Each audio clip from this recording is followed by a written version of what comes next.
everybody, it's Rob here with the Big Red Team. I'm with Angie. And this whole month in November, we are featuring businesses across Sellersburg, Indiana. So check out our YouTube page. You should know that we just did a recent giveaway with Charcoal and More, and we gave away one of their Davy Crockett pellet grills. It was an $800 pellet grill, and it was the most amazing grill. What a great value, and our client that won that is loving it already. Yep. So Big Red Team, living in Kentuckiana, like and subscribe. So stop what you're doing, like and subscribe. Big Red Team, living in Kentuckiana.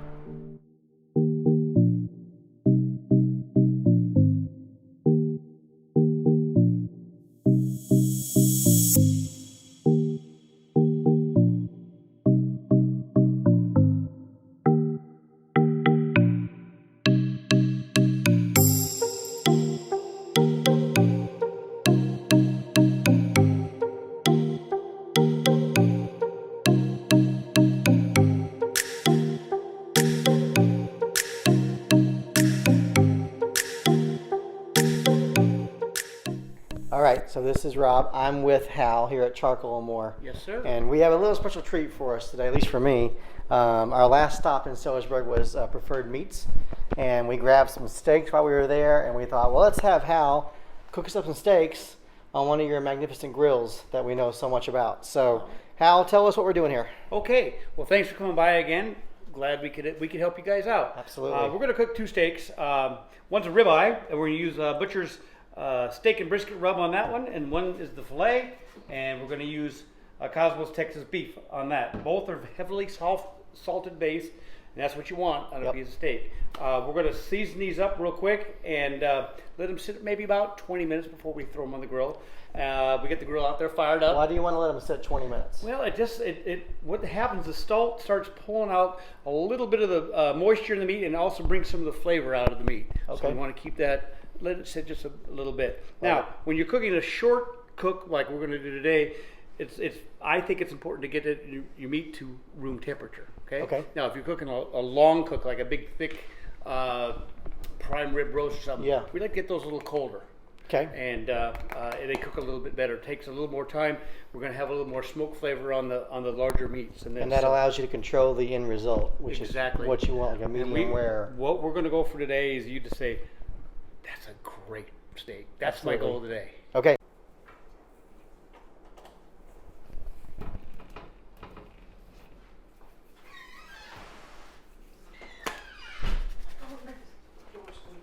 That's right.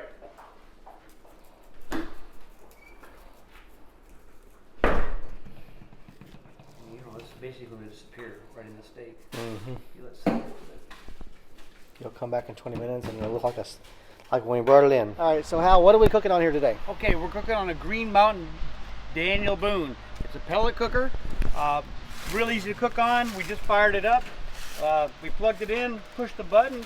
We set the temperature on this particular cook for our steaks at 550 degrees. We're letting it warm up. You can see a lot of smoke coming out. We're ready to go. Lots of room inside, not just for steaks, but for a whole bunch of food if you want to cook it. So 550 degrees. To get to that temperature, about how long do you think it would take for someone to get this thing going before they cook? On a day like today, probably about 20 minutes. 20 minutes, yeah, okay. Not too bad. Okay. And again, we're cooking with hickory and oak pellets, so we're going to give it a nice woodsy taste to our steaks. All right, love it. Thank you. So Hal, tell us, how did you come about starting Charcoal and More? Well, in about 2010, my daughter and my son grew up and moved out, and we had to have a hobby, and so I decided to take up barbecue. Okay. And I went on the internet and I talked to friends, and everyone had all these suggestions. The problem was no one in this area carried what they were suggesting for me to buy. So after trial and limited success for buying things on the internet, I said, you know what? Why don't we just do our own thing? Let's open up our own store. Let's put the best products we can find in our store, and let everybody have it. This buying by someone telling me how good their rubs or sauces is, it probably is the best rub or sauce for them, not necessarily the best rub or sauce for you or me. So in our store, obviously we have a variety of rubs, and we have tasters. Every single thing we have in the store, except the injections, has a taster in it. That way, if you come to the store and you like it, you take Yeah. it home. If you don't, that's okay too. But back to how I started it. So 2010, I entered a barbecue contest on a whim. I won. Yeah. Got me hooked. Okay. So that's, again, the reason we started the store was we needed good products for ourselves to cook. And so we started out with charcoal, as in charcoal and more. Then we had some smokers. Then we started with the rubs and the sauces, and it's grown into this small business we have today.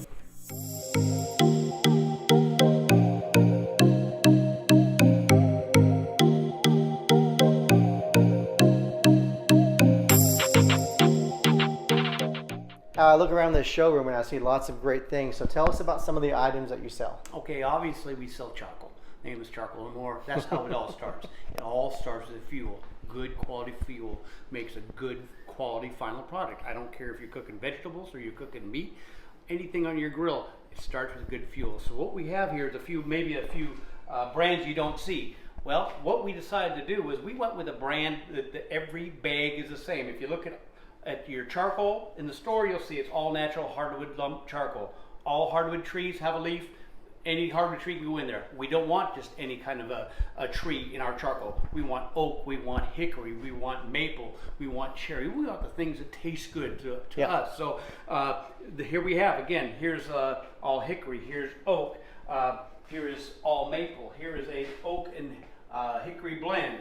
This is a product out of Paraguay. It's one species. So when you buy the charcoal, it's consistent. Yeah. In other words, if you want to change, like we did over here, if you want to change the rubs or the sauces or anything else you use, that's up to you. It's not up to the charcoal to change that taste. Now, if you go over here, we've got our charcoal smokers. These are Goodwin smokers. They're made in Missouri.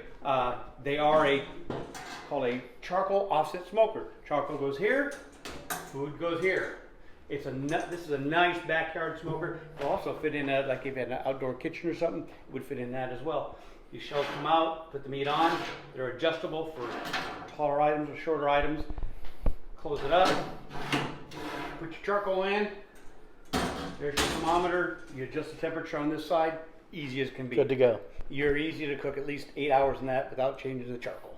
This is very similar to the Heritage we just saw. A little different shape, a little smaller. Mm-hmm. If you don't cook quite that much meat at a time, it still has where you put the charcoal. And this one, you put it in the back. So when you're cooking, it's cooking off the cold side, and you have a nice shelf here to put on your meat here. Okay. It's got 2 shelves. So again, it doesn't hold quite as much, but doesn't take as much space. Right. It doesn't use much charcoal because you're not heating as much area. So it's a great choice.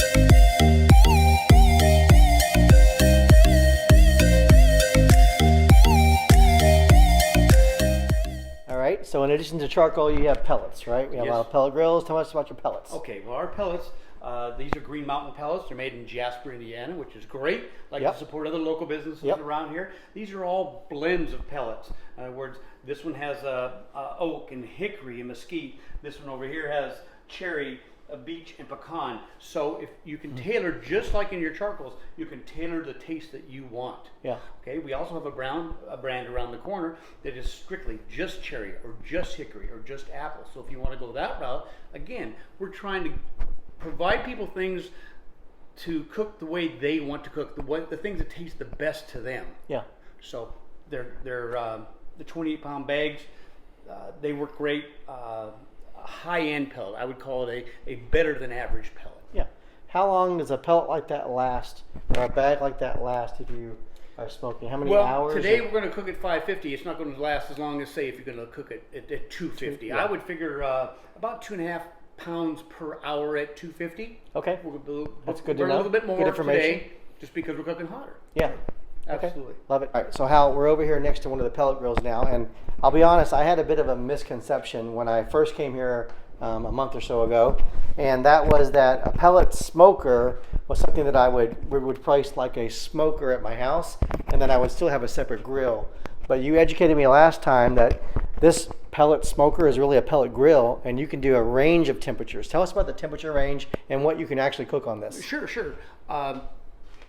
the grill can go as low as 150. So if you want to do cheese or something that doesn't really need a lot of heat, it needs some smoke in it, we can do cheese. Today we're cooking on there at 550. So is it a grill? Is it a smoker? It's both. Yeah. It does both very, very well. Yeah. And the idea between that big temperature ranges, you can do a lot of different things. Hot cooks or slow cooks or low-end cooks, however you want to do it. The other thing you can do is you can buy a pizza attachment for it, which is, it fits right in here.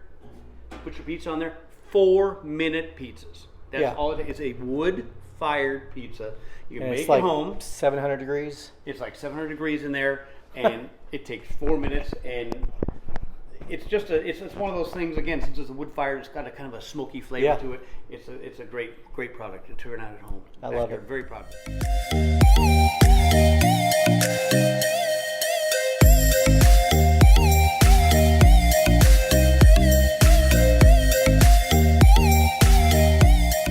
All right, Hal, I know we tested some of the spices, and now we have a couple of the sauces that we can test as well. Absolutely. So tell us a couple of the spices that we can sample. All right, so I'm going to give you a very popular one. This is called Blues Hog. It's the original. Okay. This is a great sweet type sauce. Okay. Here we go. Try it again. There we go. There we go. That's a sweet sauce. See what you think. Oh. It's very sweet. Mm-hmm. It's a little smoky. Yep. What I really think it's very, like the flavor is very concentrated compared to like what I would call like a generic sauce at the store.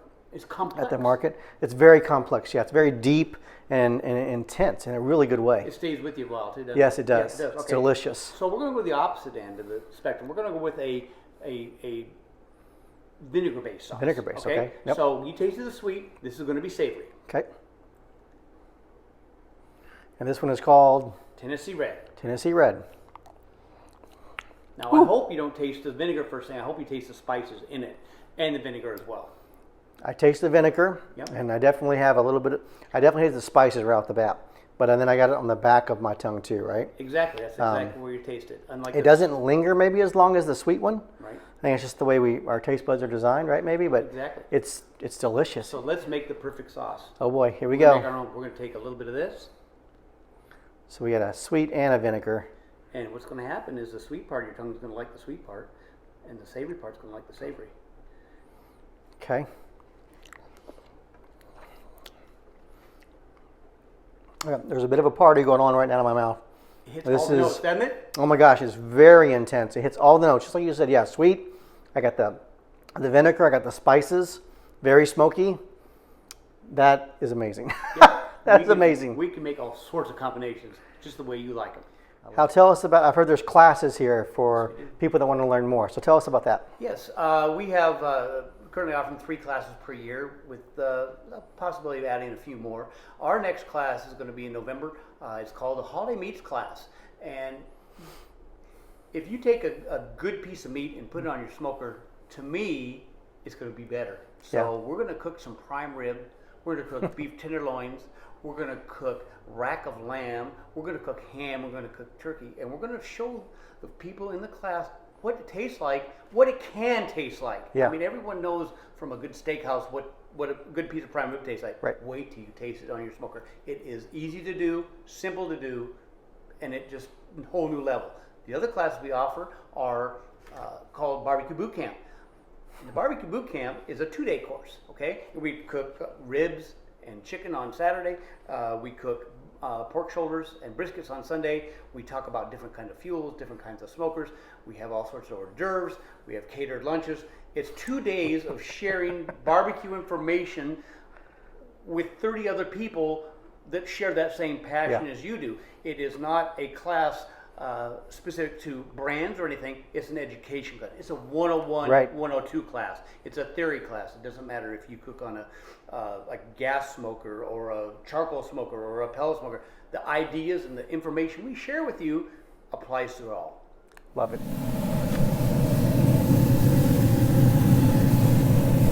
So we're cooking a 12-ounce filet and what looks to be about a 16-ounce bone-in ribeye today.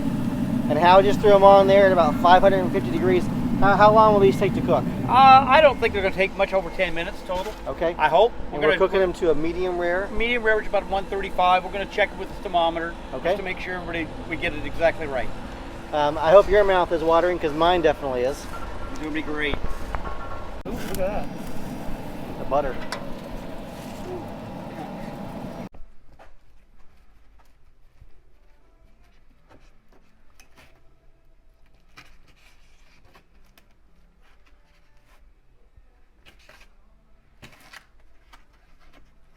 Yeah, we're more medium well. So we get to taste the steak. This is one of the great things about this job, right? So Hal's already digging in. Buffy's already digging in with a mouthful. My turn.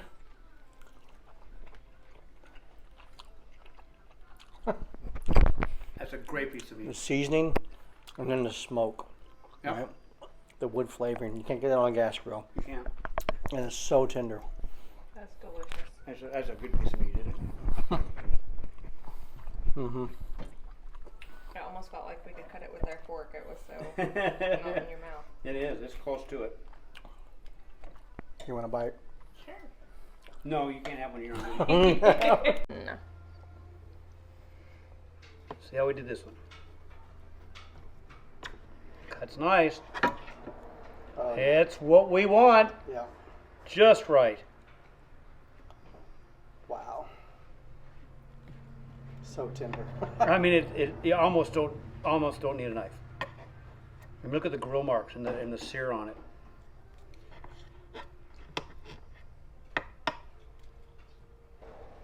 Well,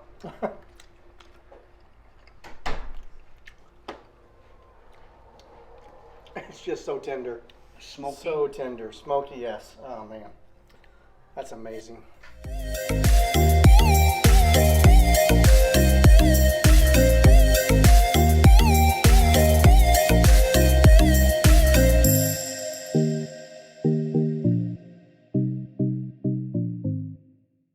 Hal, I appreciate you so much for what you are giving us here today because I feel your passion for smoking and barbecuing and all those other things. And I love those things. I just don't have a lot of time to do those things, right? But I come in here and I realize, why do I want to go to a chain grocery store and pick a generic sauce off the market or off the shelf when I can come here and I have a passion for delicious food at home? You've taken this to a whole new level. Like, I have goosebumps right now because what you've taught me is I don't just have to have one note. I can come in here and I can blend things and mix things, and every meal can have the same food but a different flavor profile, right? Exactly. It's amazing. So thank you so much for sharing this with us. And if you are not sure about Charcoal and More, you need to come in here and check it out, because this place will blow your mind. If you have any kind of passion for outdoor cooking, grilling, barbecuing, smoking, you need to check this place out. You need to come in here on Penn Avenue in Sellersburg, Indiana, and check this place out. It's amazing.